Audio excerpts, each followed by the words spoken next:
Great. So today we're going to be talking about how to communicate to get what you want in divorce. Again, this was actually built off of the Gottman Repair Checklist, and that is something the Gottmans are amazing about relationships, about building strong relationships. And I believe that you need to build a strong relationship with your soon to be ex or your ex in order to be able to not just get through mediation or through any kind of legal negotiation, but how to co-parent and how to function with this human moving forward, right? Because they're never going to be out of your life if you have children. So learning about this repair checklist is going to be important.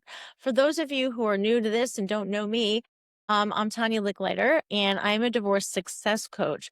I not only work with individuals in the divorce process, but I really do work with individuals from a transformation perspective beyond. So, really transforming lives, knowing that you are starting a new chapter and doing that from a place of empowerment, from a place of courage, and making you the best version of yourself. So, I am a life coach. I have a degree in human development. I actually have a master's in kinesiology, which is like a health and wellness master's degree. So, I've been coaching people throughout my career and happy to bring this communication toolbox to all of you. And I love this quote. And this is like my new quote. So to be a badass, you don't have to be an asshole. And again, this is the only thing that you can do is not react, right? You can't control the other person. That person might be an asshole, but you can control yourself in terms of how you react and how you move forward. You don't have to be an asshole to be a badass. To be honest, to be a badass is to not be an asshole and to be able to find better ways to communicate so you will get what you want. Because trust me, being an asshole is going to get you nowhere. So this communication checklist that we're going to talk about, it's really an evolution of what the Gottmans created for repairing relationships. They've just created a series of techniques that really will help you move through this conflict towards a more amicable resolution. And what I tell people is I'm not telling you that divorce negotiation is going to feel warm and fuzzy. That is not what amicability means. Having an amicable resolution means that you can move through this from a place of a business negotiation, not from a place of emotion, to get you to a place where you can function as co-parents and you can function as two people that were married at one time, but you just evolved into different people and you're not together anymore. And yes, there could have been different consequences of things that had happened along the way that might have created a lot of pain, whether it's infidelity or just some sort of emotional abuse. You could be dealing with somebody who's super high conflict. People throw around the word narcissism a lot. But again, learning how to function and deal with high conflict individuals is just going to put you in a better, more powerful place to negotiate. So attacks and threats are only going to get you attacks and threats. And if there's one thing that you can learn from me today, it's that specific statement. Each time you come out there with an attack and a threat, just know that what is going to come right back to you is the same thing. So moving forward, we're going to talk about these 6 different communication techniques. And these are things to reduce that conflict. Number 1, be vulnerable. I know that's not the thing that you're thinking about as number 1, but trust me, being able to be vulnerable in this process will pay off. 2 is be compassionate. Not only compassionate for the other individual, but you have to have self-compassion as well. You need to be able to talk to yourself in a way that you will talk to your friends. Be understanding. Really being able to understand where that other person is coming from. Because the most important thing is that you are doing a little bit more of a deep dive to really get an understanding of what do you want and what do they want. And they might come out and say things like, I want the house, but there's a deeper underlying meaning to that statement. I want the house. So trying to dig deeper and get a better understanding of why people are asking for what they're asking for or why they're showing up the way they're showing up. The why is a really important question. The next one is being mindful. Being mindful is going to be important for yourself, mindfulness, but it's also just being mindful of others. Again, everybody here who's going to be working with you, whether it's your soon to be ex, your children, your family, your friends, your colleagues, they are all human beings, and you can't control all of these human beings in your life. So, learning about mindfulness and learning how you can be more mindful of each person that actually is being brought into this process is going to help you along the way. The next thing is being assertive. We'll talk a lot about what that actually means. And the last one is being appreciative. And we're going to talk a lot about how appreciation will really get you very, very far in this process. So, we're going to start with being vulnerable. So, using the words I feel. And I know when you've got your defense mechanisms up, the last thing you want to do is bring those barriers down. But what I'm telling you is that allowing for yourself to be vulnerable in this process is healthy. Okay. I'm feeling scared. It is okay to say that. It is okay to say, like, I'm really feeling scared. No matter what the breakdown of your marriage is, it's still okay to be vulnerable to what you're feeling. I'm feeling sad.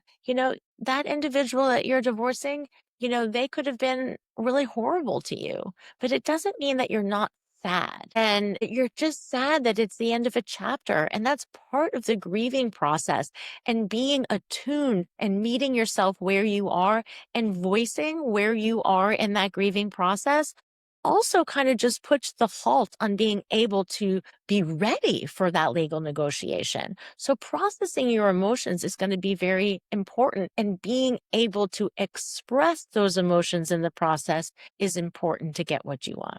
You can say things like, you know what, that was just super hurtful. Did you mean to be hurtful? Like, because bottom line is things are going to come flying out of your mouth. They're going to become flying out of your soon to be ex's mouth. And being able to do a double back to be like, hey, like, you can also say, like, I didn't mean to be hurtful. That just came out wrong. I'm really feeling scared right now. And my defense mechanism around that is to maybe try to inflict pain. I really don't want to inflict pain. I'm really sorry. And when you say things like that, when you're vulnerable to that, that's what you're going to get on the other side. So, some of the ideas about the vulnerability with when you do begin to get into some of your negotiations is okay to press pause. I feel tapped out.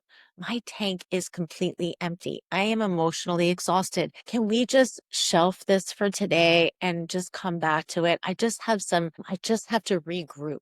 Okay. Because if you are emotionally charged, it is not going to help you be able to move forward from a rational, logical perspective. The next one is that I feel the need to be strong, but I don't feel strong right now.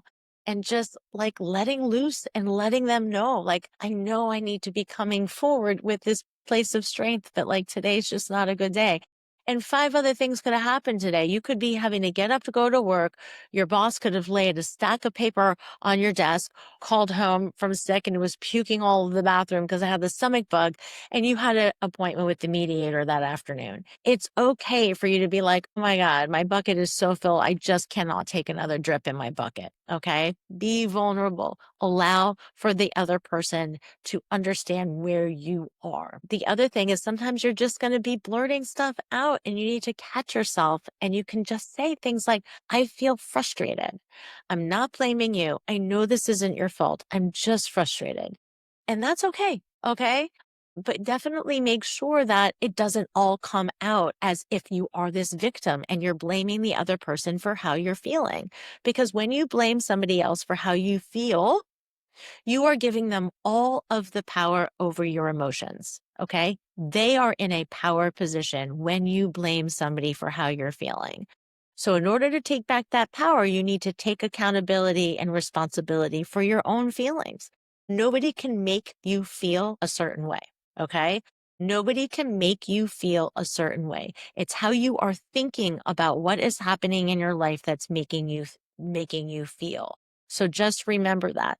Stop the blame game and be able to acknowledge and take accountability for those emotions that you are feeling at the time and be vulnerable to that. Make sure that they know, hey, I'm not blaming you for this. Like, I'm dealing with my own frustration. I'm dealing with my own overwhelm, but I'm not blaming you. All right. So the next one is be compassionate, using the words I sense. This is really about the active listening.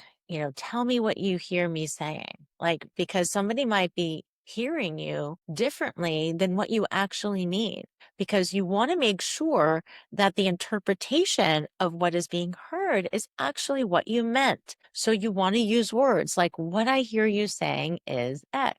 Is that what you meant? Is that what you meant by that?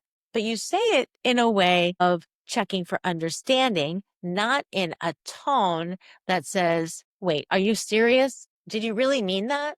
That's not how you communicate. You can just use the words. What I hear you saying is that you want to have the kids on Mondays, Tuesdays, and every other weekend. Is that what you meant? Is that what we're talking about here? That's all you need to say. Okay. It doesn't have to be an escalated, angry, resentful tone to things that you say, because you are, again, coming from a place of compassion. In the past, if it's coming to the table, if there was some infidelity and that there was something that you contributed to, a breakdown, you just need to take some accountability around that and see that you were part of the problem in terms of this irreconcilable difference. And it will feel really good when you get really honest with yourself about it and you create that self-compassion and you talk to yourself in a way that you're going to say, like, I need to learn how to forgive myself. Okay. So that is really about the idea about being compassionate. Okay. Being understanding. So how do I get to yes? That is the negotiation tool we're all trying to get to, getting to yes. For those of you who got to hear, Diane got a yes this week. She got a yes to her agreement. We want all of you to get to yes in your mediation agreement. I'm hoping that every single person on this call who is going to go through mediation can get to a yes. But you know what? You might only get to 90% of yes, and you might need some help with lawyers to do that last 10%. But it doesn't mean that you don't want to move forward with mediation because you're in fear of the 10%. Get to 90, get to that yes, but you need to be understanding in order to do that. So the way that you get to those yeses and move that mediation process forward is that you say things like, okay, well, I agree to part of what you're saying. Okay, but I value X, Y, and Z. And so there's a few things that I'm not going to be able to agree with, but I'm willing to compromise. Okay. The other things you can say are things like, I appreciate you hearing me out, because you need to set some rules for how this mediation is going to take place. You don't want to talk over each other.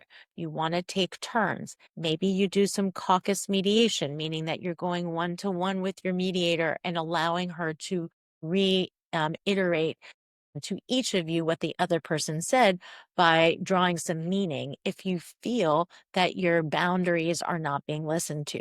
But coming up with the rules of engagement, of negotiation, and writing down those rules of engagement are really important. It's no different than going into a business meeting. I mean, there's so many business meetings that they say, like, okay, this is the way the meeting's going to be run. We want to make sure that nobody, we're going to have so-and-so present today. Let's wait to ask our questions at the very end. At the very end, we'll make sure we go around the circle and everybody will be able to ask their questions appropriately. That's a meeting, right? Well, guess what? You're about to engage in a meeting with a mediator, or maybe it's with your lawyer. So you need to sit down and make sure that you have set the rules for how you are going to move this discussion forward. The idea is you also need to be understanding. I appreciate your perspective. Can we explore some options and the outcomes that we might achieve by them?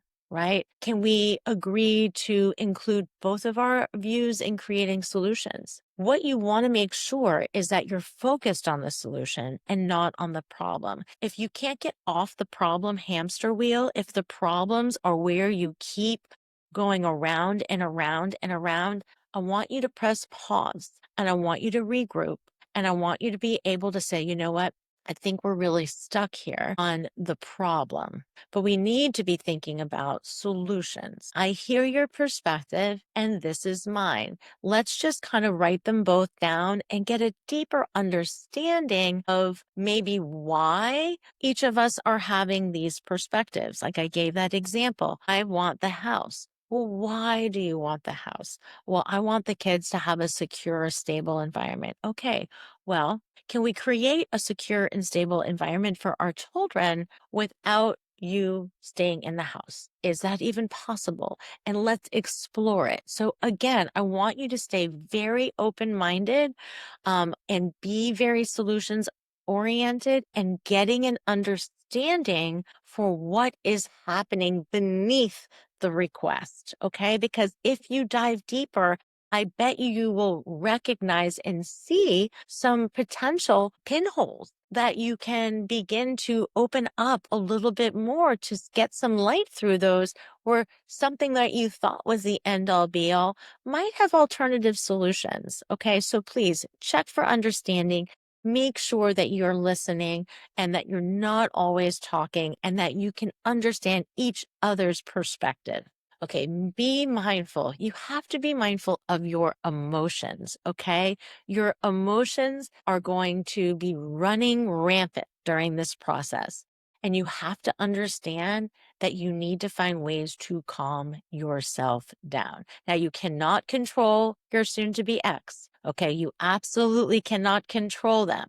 The only person you can control is yourself, okay? I need to hit the pause button. I am feeling overwhelmed. Okay. That is okay. Can we come back to this later? I really do want to come back to this. And I know it's really important, but the fact that I'm super emotional right now is not going to get us to a decision. Again, these are just words that you can use. I know this is important. I want to address.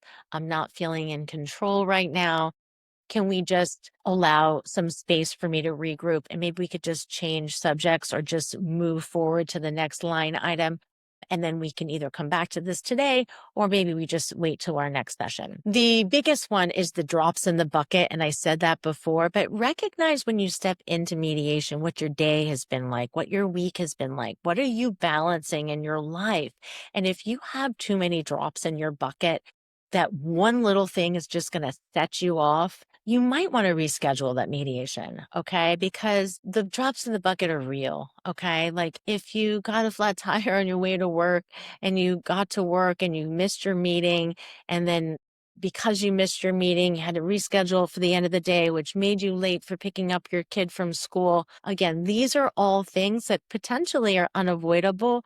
But what is avoidable is that you step into a mediation session at a time where you can't focus properly and that you can't manage your emotions. So recognize where you are. Okay, being assertive. So I talked about being able to say pause, but sometimes you might have to, they might keep going, right? And they might keep going and they're not like listening to the fact that you're like, I really need to hit the pause button. So sometimes you need to use language that might be a little bit stronger. Take a deep breath. You're like, you know what? Let's just take a break. My emotions are too high right now. I just need to get some water. Okay. Get up, go get some water.